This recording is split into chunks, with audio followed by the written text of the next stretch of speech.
Hello, my name is Cynthia Miller, and welcome to my presentation on social psychology. The agenda for today has us going over self-esteem, why we need self-esteem, networking sites and self-esteem, social comparison and self-esteem, attribution theory, Heider's theory, Jones and Davis's theory, Kelly's theory, an example of attribution, the two questions, and references.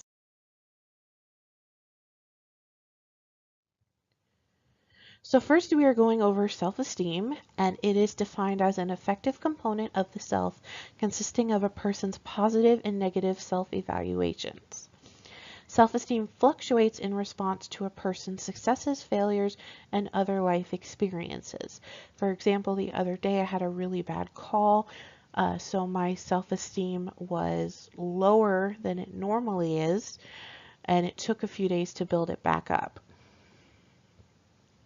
Self-esteem is related to well-being. Self-esteem is the cause, and well-being is the effect.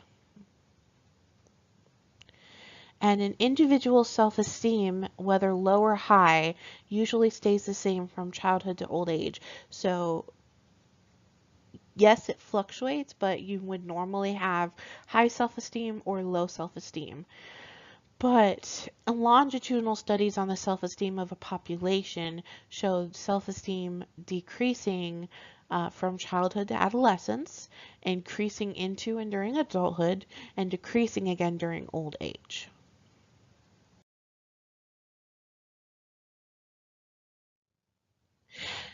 Theories on why we need self-esteem. There are two theories. The first one is the sociometer theory created by Mark Leary and Roy Baumeister. This one states that humans are social by nature and the desire for self-esteem is driven by a developing need to connect with other individuals and gain their approval. So Facebook, Twitter have a lot to do with this because we're always wanting those likes, we're always wanting those comments. We have developed a sociometer, a mechanism that allows an individual to translate situations of rejection and acceptance into high and low self-esteem. And the threat of rejection causes a person to be driven to gain approval and thus increase their self-esteem. This could go either way. For someone who is, say, bullied, where they're constantly rejected, then they're always wanting to gain that approval, but they keep being rejected by those same people, so they're in a downward spiral of self-esteem. But in an experiment, participants were given an MRI while viewing positive and negative words a Confederate had used to describe them. They also rated their self-esteem after each word, and there was increased activity in areas of the brain related to rejection, and it was compared to their low self-esteem scores.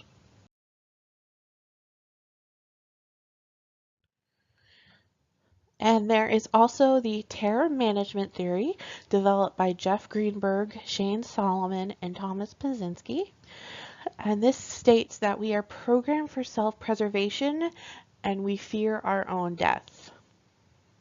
And this is why we have accepted cultural and religious worldviews and a sense of history filled with momentous events, heroes, and even villains.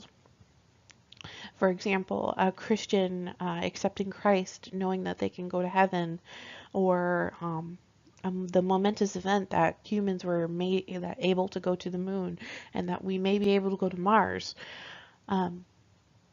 Those show that we're not just stepping through, that we're meant for more than just, time on this earth. Pazinski and his colleagues describe self-esteem as a protective shield designed to control the potential for terror that results from the awareness of the horrifying possibility that we humans are designed only to die and decay. Studies have shown that when participants viewed information on death, it was met with anxiety and defensiveness, but when given a positive result on a test, the effect was muted. So we fear our own death, but when we know that we are successful, that anxiety goes down. It becomes muted.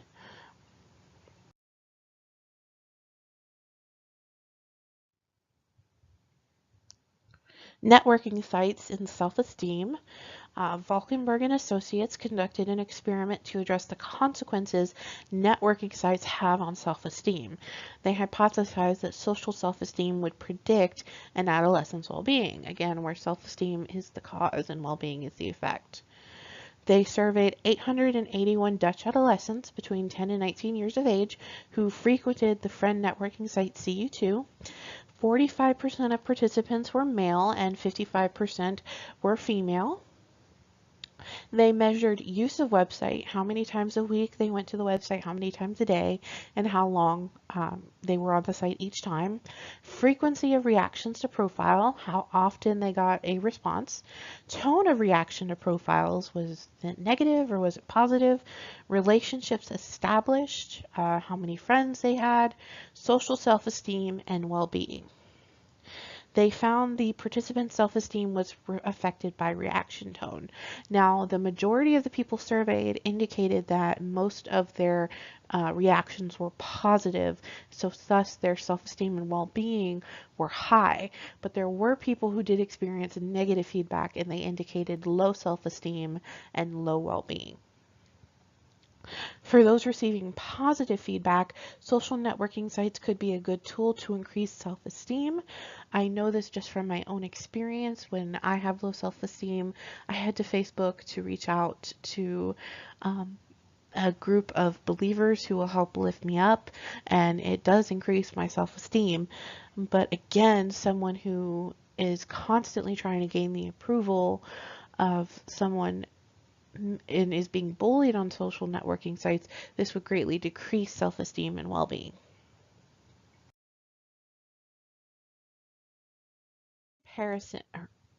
Social comparison and self-esteem.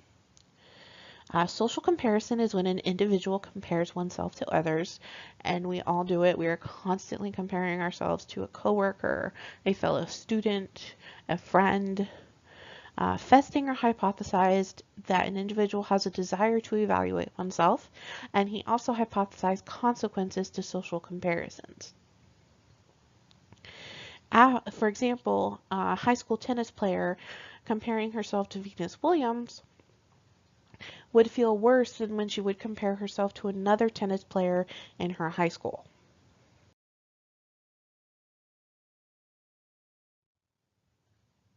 Attribution theory.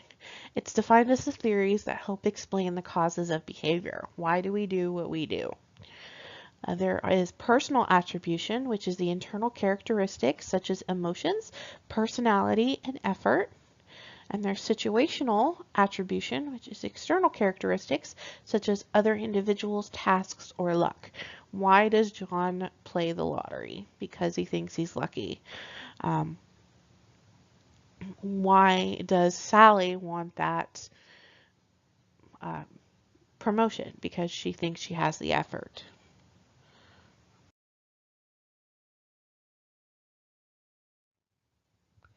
Heider's attribution theory. Heider coined the term when he created object perception, and he used it to develop person perception. There are two distinct features, which is variance, stream of ongoing behavior, and invariance, inferred perceptions, intentions, motives, traits, and sentiments.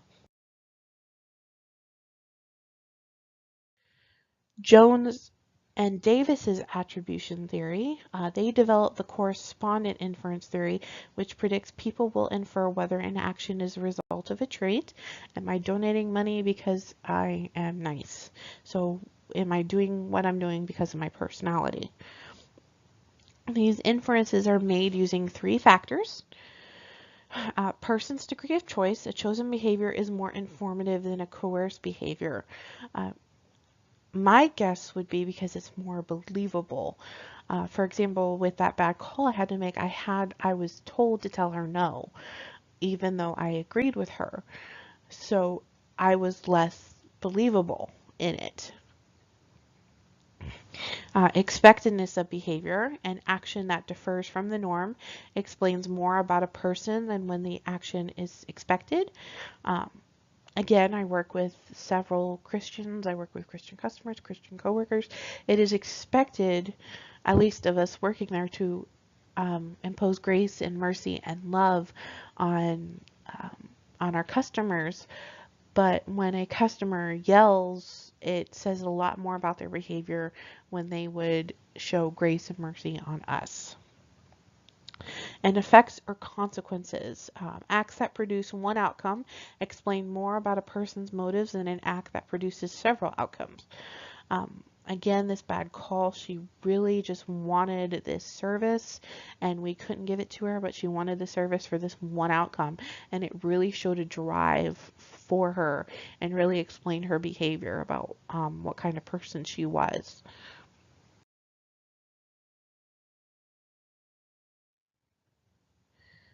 Kelly's attribution theory. Uh, People make attributions by using the covariation principle when people attribute behavior to factors that are present when the behavior occurs and are absent when the behavior has not occurred. This is based on consensus information, how others react to the same stimulus. Like if we all went and saw the new Ant-Man movie, would we all have the same opinion? Would we have mixed opinions? Distinctiveness information, how the same person reacts to different stimuli. If I went and I saw all of the MCU movies, would I like them all? Would it be mixed or would I hate them all? Consistency information, observing the behavior at another time when the person and the stimulus are the same. For example, if I went and I saw the Thor Ragnarok movie several times, would I like it, dislike it each time?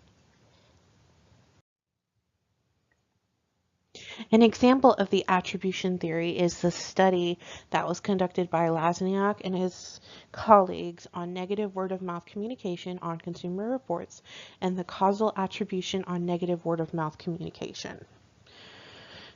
Using Kelly's theory, they tested negative word of mouth with different levels of consensus, distinctiveness, and consistency. So what they did was they took different types of computers and had people talk differently about them, showing different levels of consensus, whether more people liked a certain brand name or said they didn't like a certain brand name. Distinctiveness, if that same person saw several different types of computers, and consistency, if they kept saying the same thing about that same computer. They found participants were more likely to attribute the negative communication to the brand when exposed to high consensus, high distinctiveness, and high consistency. So it was that when a larger group said they didn't like a certain brand, when they knew that the people who were giving them the word of mouth communication had had talked about several different types of computers and high consistency, that they constantly said the same thing about that computer. So now it's time for the questions. And my questions are, how would you say the media has attributed to negative word of mouth communication on topics such as politics, movies, etc.? And how does Kelly's theory of attribution support belief in God? My references are on the next slide.